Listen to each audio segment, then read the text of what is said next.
Incwadi yokuqala yomphostoli uJohane. Lokho kwakukhona kwasekuqaleni, sakuzwa, sakubona ngamehlo ethu, sakubheka, nezandla zethu zakuphatha, ukwezwi lokuphila.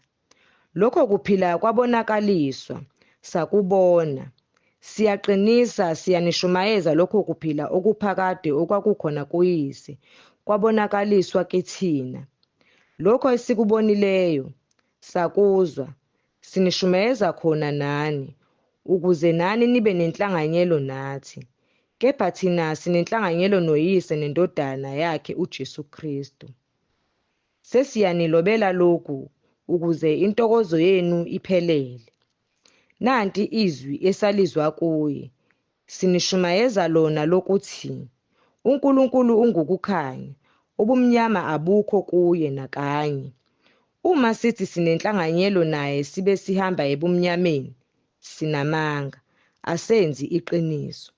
Kepha uma sihamba ekukhanyeni, njengalokhu yena uqobo esekukhanyeni, khona sinenhlanganyelo omunye nomunye, negazi likaJesu iNdodana yakhe liyasihlambulula ezonweni zonke. Uma sithi asinasono, siyazikhohlisa, neqiniso alikho kithi. Uma sivuma izono zethu, uthembekile, ulungile ukuba asithethelele izono, asihlambulule kukho konke ukungalungi.